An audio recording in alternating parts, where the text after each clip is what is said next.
Bonjour à tous, j'espère que vous allez bien. Je suis ravie de vous retrouver aujourd'hui pour les énergies de votre vie émotionnelle et sentimentale. Alors déjà, cette vidéo s'adresse à vous.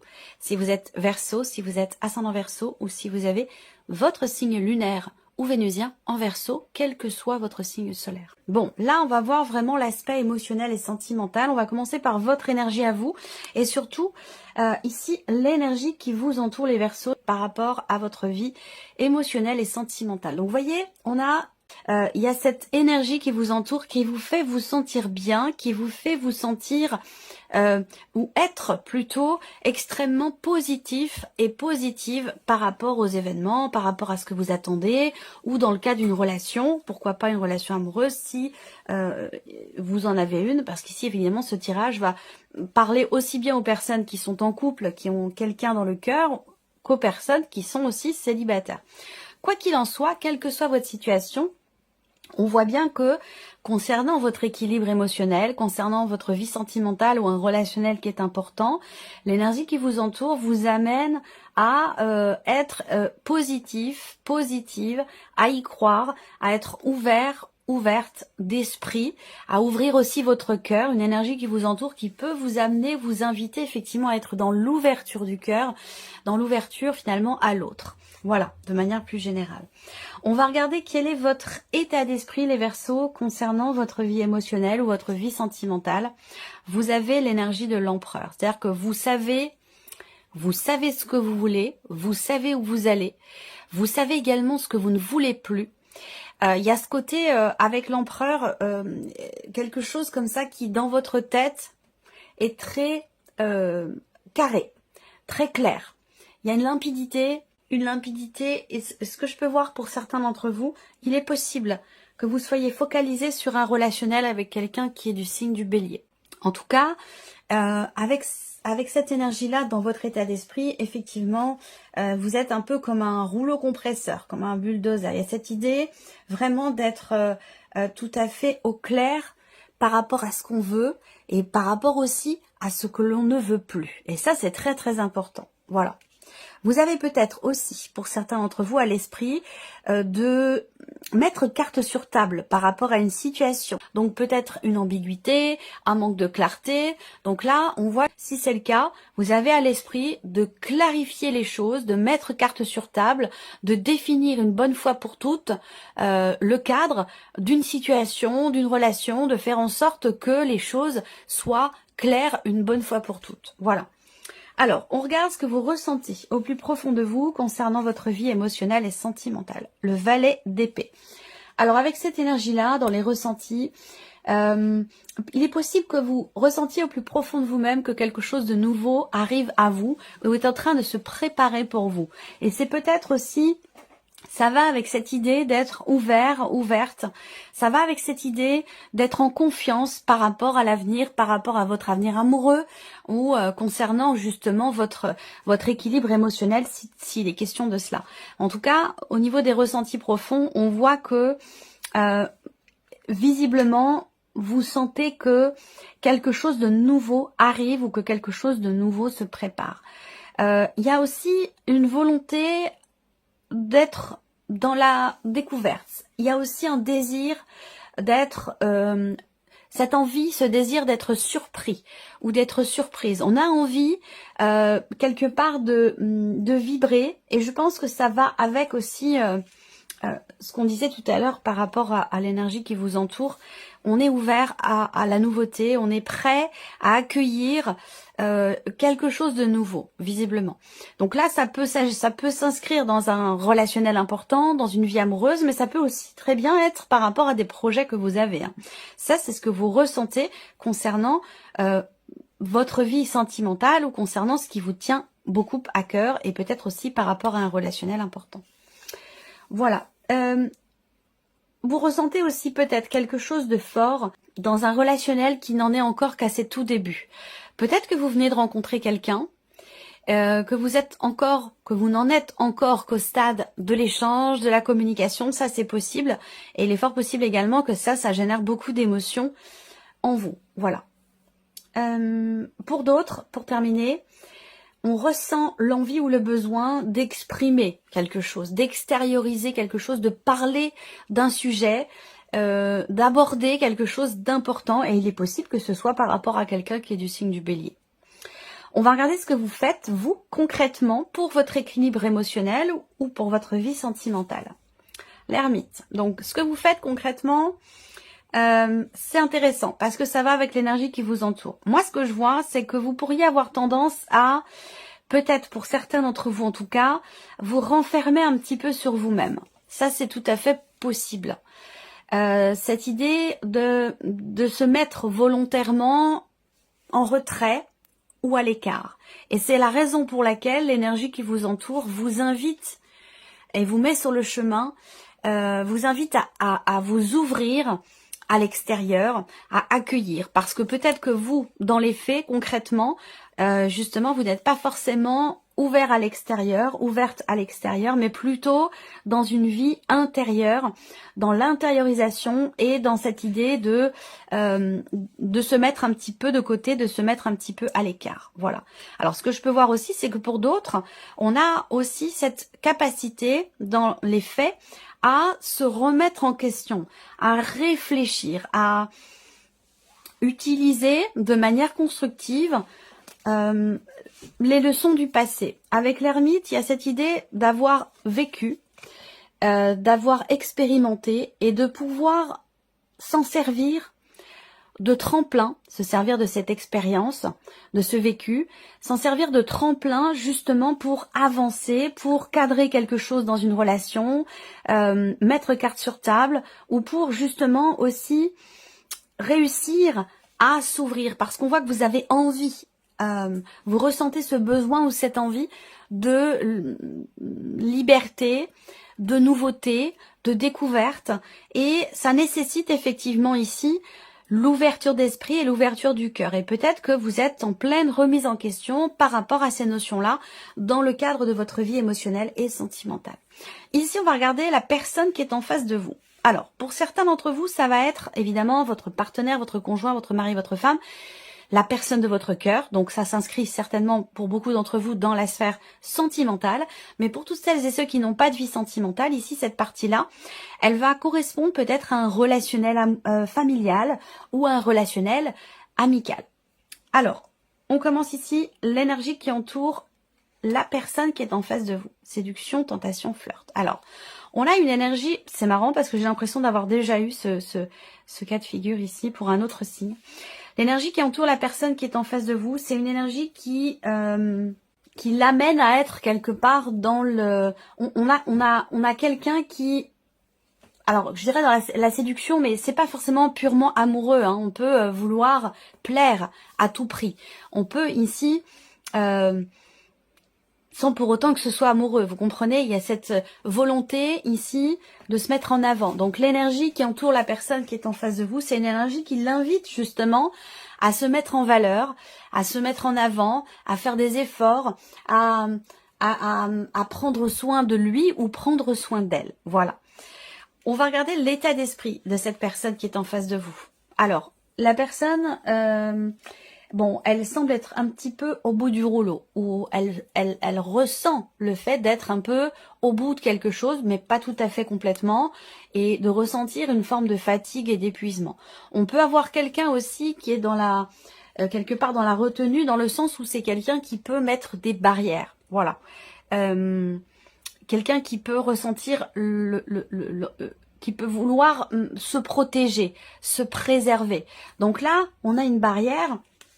Et on a une énergie ici qui entoure la personne, qui l'invite justement plutôt à aller vers l'autre, à aller vers les autres de manière générale. Parce que là, on a quelqu'un qui est plutôt à poser des distances, à mettre des barrières ou à être dans peut-être la retenue, la méfiance, pourquoi pas, ça c'est possible aussi. Hein. Voilà, quelqu'un qui aurait tendance quand même à se protéger, à se préserver. On a aussi quelqu'un qui essaie de tenir bon par rapport à quelque chose, mais qui commence un peu à fatiguer. Alors, on va voir ce que cette personne ressent par rapport à vous concernant votre relation. Bon, alors on a quelque chose de très fort, de très intense. Le soleil dans les ressentis profonds concernant votre relation, on a des émotions très positives. Donc on a ici peut-être beaucoup d'amour, si on est dans un relationnel amoureux. L'amour avec un grand A de toute façon n'est pas qu'amoureux, hein, ça peut être amical ou familial. En tout cas, on a une intensité forte et positive dans les ressentis profonds. On a de la joie. Ce que cette personne ressent par rapport à vous, c'est peut-être le fait que vous lui apportez une certaine chaleur humaine, vous lui apportez une forte et belle énergie qui l'aide à tenir bon, justement, ici, par rapport à quelque chose de particulier. Donc ça peut être lié à une situation professionnelle, à une situation familiale compliquée, peu importe. On voit que là, cette personne-là, elle ressent quelque chose de très positif par rapport à vous, de très intense, et elle ressent aussi peut-être le fait que, effectivement, vous lui apportez l'énergie nécessaire pour tenir bon face à quelque chose d'important, de particulier. Qu'est-ce que cette personne fait concrètement pour votre relation, dans votre relation? Le magicien. Cette personne, elle est en capacité à se réinventer. Je pense que le fait d'être un peu fatigué, épuisé par quelque chose, je ne crois pas que ce soit par votre relation. Je pense que c'est plus par rapport à quelque chose d'autre, par rapport à un travail, par rapport à une situation matérielle, financière, une problématique X ou Y, mais qui n'est pas directement qui ne concerne pas directement votre relation. Je pense que cet épuisement, il est lié à quelque chose d'extérieur, puisqu'on voit qu'il y a des émotions très fortes et très positives, très intenses, concernant votre relation. Et cette personne, dans les faits, elle se réinvente continuellement, ici. Elle est vraiment dans sa manière d'agir, toujours à faire tout ce qui est en son pouvoir, à exprimer aussi ce qu'il ou elle ressent. On a quelqu'un quand même qui est très, justement, à contrario de vous, beaucoup dans l'extériorisation de ce qui est ressenti. Cette personne, avec le magicien, dans les faits, c'est quelqu'un qui parle, quelqu'un qui agit, quelqu'un qui fait en sorte de faire tout ce qu'il faut pour que les choses se passent bien ou pour harmoniser les choses finalement entre vous deux. Voilà. Alors, on va mettre ici en corrélation vos énergies respectives pour voir ce que ça donne. L'empereur, encore ici, la même énergie. Donc là, on voit que on a quelqu'un qui est peut-être un peu sur la défensive, quelqu'un qui veut se préserver, se protéger, quelqu'un qui peut être fatigué. Puis vous, de votre côté, comme je vous l'ai dit, cette volonté de cadrer les choses, de faire en sorte que ce soit bien clair et bien carré. Donc en fait, c'est ça qui prend le dessus. C'est votre état d'esprit à vous qui va prendre le dessus. Et on voit que avec cette énergie de l'empereur, eh bien vos états d'esprit respectifs, quand ils se rencontrent, vont permettre justement de pouvoir ordonner les choses, de pouvoir les cadrer, de pouvoir clarifier aussi. Là, on a vraiment cette idée de, effectivement, de poser un cadre et surtout de faire en sorte que les choses soient bien claires et bien définies. Après, il peut y avoir dans cette relation cette idée de porter l'autre, où là, pour le coup, c'est vous, dans une certaine mesure, qui portez l'autre, c'est vous qui dirigez, c'est vous qui prenez des décisions, c'est vous qui avez peut-être aussi le dernier mot. Il y a ce côté protecteur, ce côté où c'est vous qui menez un petit peu la danse, j'allais dire. On peut voir les choses de cette manière aussi. On regarde vos ressentis profonds, respectifs, on regarde ce que ça donne quand c'est partagé. Oh, le 4 d'épée. Donc en fait ici, c'est intéressant parce que effectivement à un moment donné, il peut avoir été question d'une problématique de communication entre vous. Et c'est peut-être pour ça que, comme je vous le disais au début de la vidéo, il y a cette volonté de clarifier, de poser toutes les cartes sur table. Je vous en ai parlé au début de la vidéo et je pense que là, le fait de partager finalement ce que vous ressentez l'un et l'autre au fond de vous, eh bien ça, je pense que ça peut vous permettre justement de régler quelque chose par rapport à une non-communication ou par rapport à une problématique de communication. Émotionnellement, il y a cette idée-là aussi, quand c'est partagé, de prendre soin l'un de l'autre. On a ici cette idée de comment je pourrais dire ça, en partageant ce que vous ressentez au plus profond de vous-même, l'un et l'autre, vous allez pouvoir consolider quelque chose qui peut se situer dans la sphère justement de la communication pour cette relation, qu'elle soit amoureuse, familiale ou amicale, peu importe.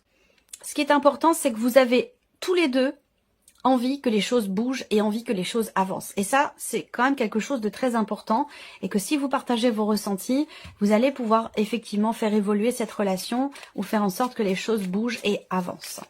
On regarde ce que vous faites concrètement pour cette relation, l'un et l'autre. On regarde ce que ça donne quand c'est partagé. Bon, on a quelque chose de constructif ici. De par votre remise en question, votre recherche de réponses et de solutions, de par cette introspection et de par ici, cette confiance quelque part ici, de cette personne à pouvoir tout faire, eh bien, dans les faits, ça vous permet, d'une part, effectivement, d'y voir beaucoup plus clair, de savoir où vous allez, de savoir ce que vous voulez, ce que vous ne voulez plus sur cette relation, et de la rendre, j'allais dire, très constructive. Voilà. On voit bien que là, l'un et l'autre, vous allez savoir faire preuve quelque part d'ingéniosité, d'intelligence aussi émotionnelle, de créativité pour faire avancer les choses. On a vraiment ici l'idée effectivement de comprendre les tenants, les aboutissants par rapport à une situation donnée concernée par cette relation. Cette idée, effectivement, avec le roi d'épée, de chercher à comprendre, à savoir, de mettre des mots aussi sur des ressentis, sur des situations. Ça peut être très bien être ici un relationnel parent-enfant, par exemple. Hein. Vous, en tant qu'enfant, par rapport à votre parent, l'un de vos parents, ou vous, en tant que parent, par rapport à l'un de vos enfants. En tout cas, on voit que là, dans les faits, les choses vont être exprimées clairement, parce qu'on sait ce qu'on veut, on sait ce qu'on ne veut plus. Donc avec le roi d'épée, on est en maîtrise dans ce que l'on exprime parce qu'on sait où on va, on sait ce qu'on veut, on sait ce qu'on ne veut plus. Donc on a ici une communication très constructive entre vous deux qui va certainement faire évoluer les choses. Alors on va continuer et terminer par un message. Allez, c'est parti. Donc chiffre 1 ici, première carte, vous en avez 2. Alors, la première. Je sais que ce que j'imagine de la situation n'est pas forcément vrai. J'apprends à me questionner et me dire peut-être qu'il a fait ceci pour une raison, mais peut-être qu'il a fait cela pour une autre raison qui m'échappe. J'accepte de ne pas tout savoir. Je peux imaginer des raisons tout en sachant que ce n'est que mon imagination. Premier message, ça résonne avec vos énergies ici, avec l'ermite. Deuxième message ici, je n'ai pas le pouvoir de changer cette situation, mais j'ai le pouvoir de changer mon humeur. Je peux diriger mes pensées quand je sens que la situation me touche. Il y a des jours où je réussirai et il y a des jours où ce sera plus difficile et c'est très bien ainsi. Voilà, si vous avez choisi la première carte ou le chiffre 1. Ici, deuxième carte, chiffre 2 pour vous les Verseaux. J'identifie une de mes croyances limitantes et je la remets en cause. Et si ce que je crois n'était pas la vérité? Mon seul baromètre est mon corps. Il est ma boussole de vérité. Quand je me sens mal, j'observe mes croyances et mes pensées. Et quand je me sens bien, j'observe mes nouvelles croyances, mes nouvelles pensées sur moi-même et sur le monde, sur l'extérieur. C'est intéressant. Troisième carte, chiffre 3, ici. J'ai une part de responsabilité dans les tensions que je vis avec l'autre. Peut-être dans le cadre d'un blocage, d'une problématique de communication, par exemple, on en a parlé dans votre tirage. En y réfléchissant attentivement, le conflit ne commence jamais à la première attaque, mais à la deuxième, quand je choisis de répondre à celle-ci. Voilà pour vous, mes chers Verseaux. J'espère que cette vidéo vous a plu, que ce tirage résonne en vous. Merci à vous, merci de votre présence, de votre fidélité, merci pour votre écoute. On se retrouve très bientôt pour les prochaines vidéos. Prenez soin de vous. Au revoir, au revoir.